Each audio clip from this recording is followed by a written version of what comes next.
Hi, welcome to Flywheel Fridays, keeping up with the federal IT news cycle, one conversation at a time. I'm Alexander Bolova, media producer for GovCIO Media and Research. With me today are my wonderful co-hosts, Melissa Harris and Kate Macri. Melissa and Kate, thanks for joining me. Thanks for having us, Alex. Thanks as always, Alex. With the FY 2022 budget finalized as of March, why not look ahead to next year? President Biden has already proposed the administration's budget for FY 2023, which includes budget increases for VA, IRS, DOJ, and more. Being completely honest, the budget process is a topic I know next to nothing about. So, I'm going to step aside and let the experts guide you through what to expect in the upcoming budget. Kate, can you start off the conversation? Sure. So let's start off by talking about cybersecurity, because that was a pretty big focus for pretty much all of the federal agencies in terms of their budget requests this year.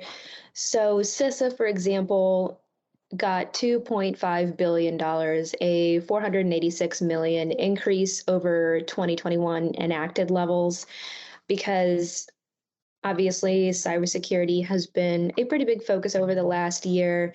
And in President Biden's executive order on improving the nation's cybersecurity is really putting cybersecurity and modernizing IT systems to be more secure at the forefront of federal agencies' modernization strategies in general.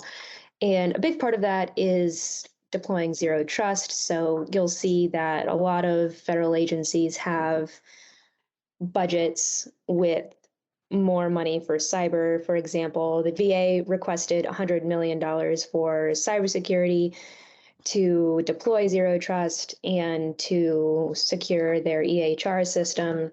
We also have the National Cyber Director getting $22 million, which is kind of a big deal because National Cyber Director is a new role, which was just basically launched last summer-ish.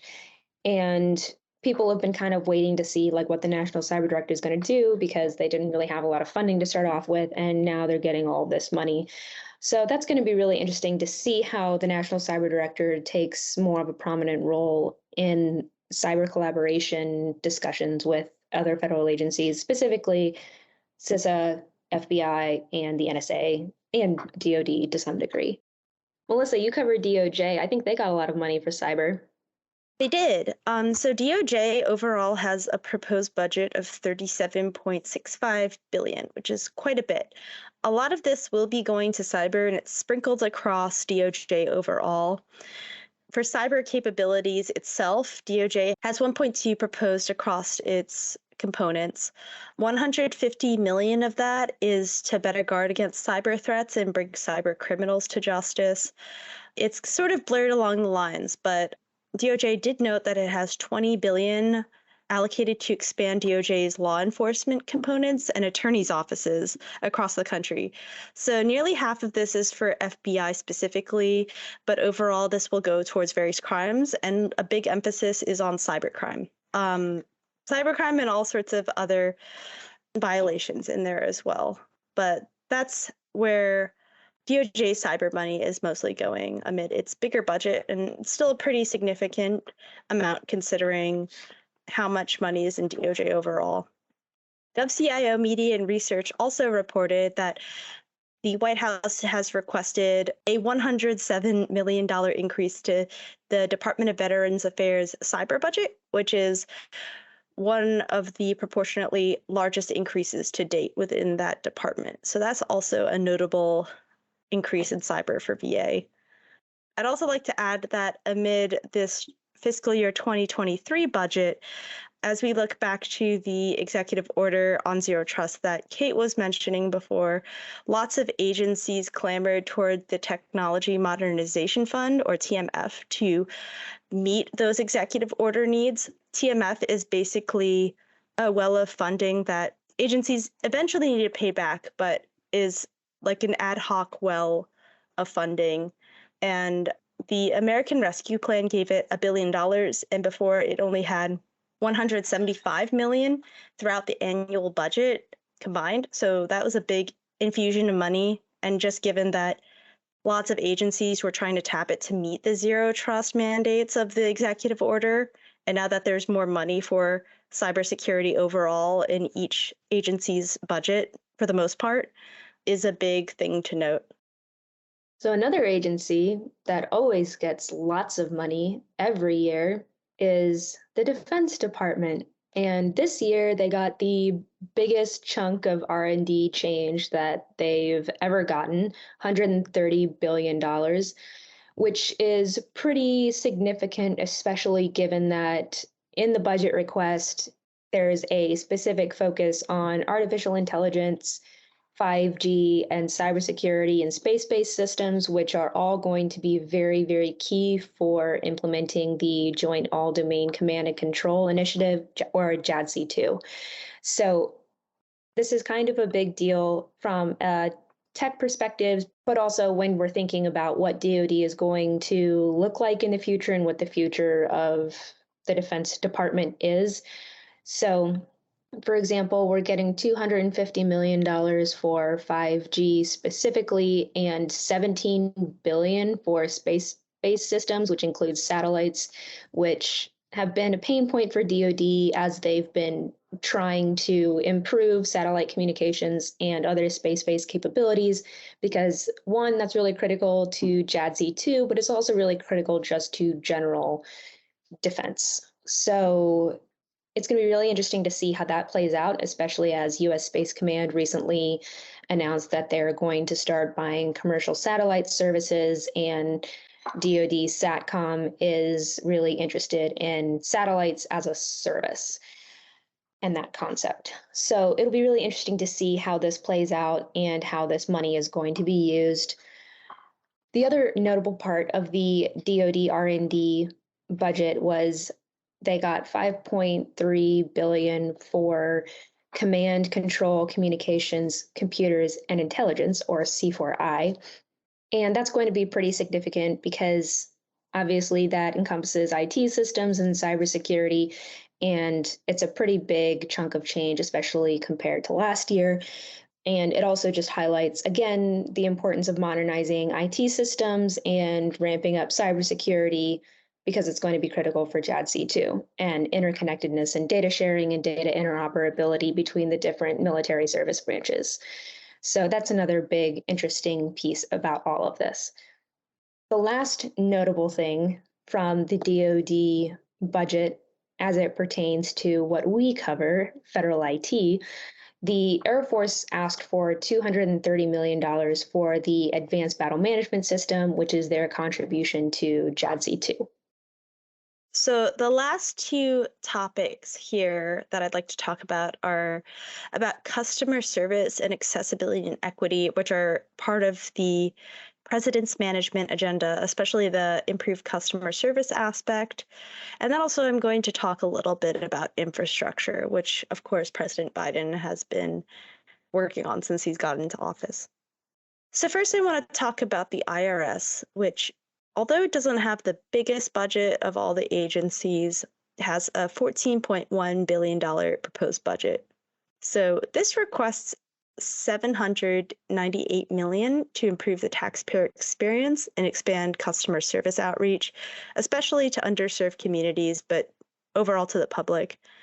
And then also $310 million for the IRS's business systems modernization, which will help build new tools and better communication with taxpayers with the IRS. This is something that the IRS has sort of been undergoing so far. So this would further those efforts. This would include going paperless, automation with tax returns for the personnel end of the IRS, and more. So that's a notable aspect of the customer service sort of aspect of things with the budget. There's some aspects about accessibility and equity as well with the HHS budget and the VA budget.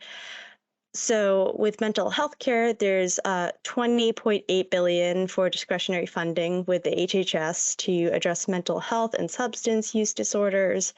And with the VA, that also has $13.9 billion for mental health care, which has been really big and was noted in the President's State of the Union.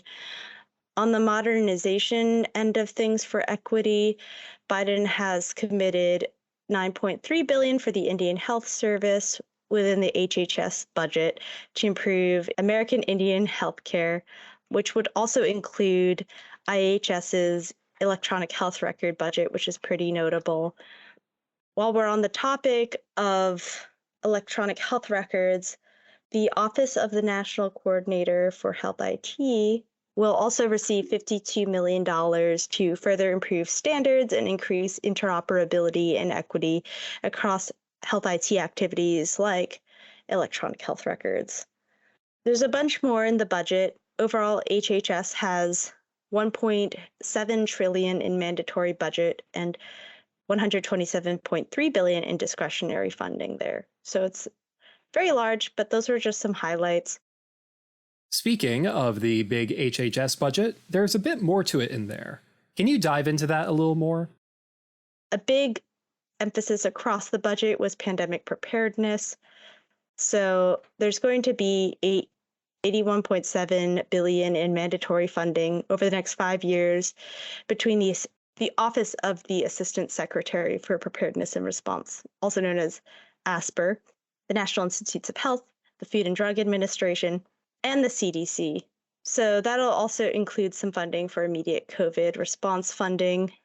And throughout COVID, we've seen how there's been a lot of struggle in getting the proper data to report and track COVID across the country. So amid this, there's been $28 billion allocated to modernize CDC's public health system infrastructure. This includes a good chunk for its data modernization initiative, which will help the CDC better collect data on diseases like COVID-19 or whatever's coming down the road or whatever other spreadable diseases are out there, and also allow the CDC to aid state and local public health authorities to modernize their data systems, which is really notable. So at the end of the day, what do all of these numbers mean to our listeners? What should they take away from FY 2023? So while this is the president's proposed budget, it's by no means the final budget. If anything, this is just an outline, and it's going to the House next. And the House will carve out what will likely be the closer look to what the budget should be like. But also, the fiscal year 2022 omnibus only passed last month in March. And so this process can take quite a while. So while these are just some numbers that the White House has put together, it does at least outline where their priorities are. So that's something to keep in mind. The overall budget does request $5.8 trillion in mandatory and $1.64 trillion in discretionary spending. So this is overall with discretionary spending, a 9% increase over the $1.5 trillion enacted in the omnibus that just passed. And non-defense spending will increase by 14% under this budget, and defense spending will increase by 4%. But again, this isn't final, so things will likely change as this enters the House's hands. Yeah, I would say from a DoD perspective, and also just in general, cybersecurity is going to be really important, and this budget reflects cybersecurity as a major priority for fiscal year 23.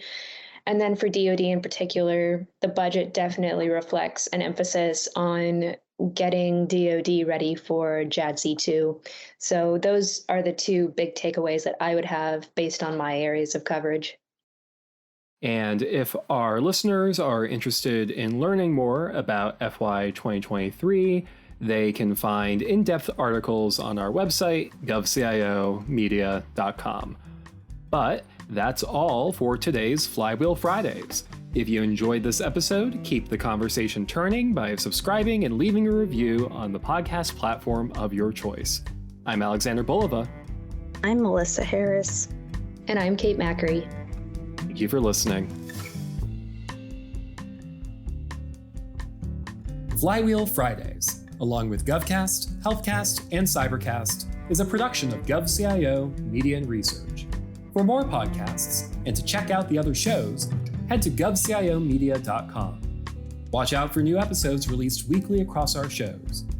You can follow all of them in your favorite podcast platform, and if you like what you heard, make sure to let us know by leaving a review. And if you have any topics you think we should look into, contact us at newsletter@govcio.com.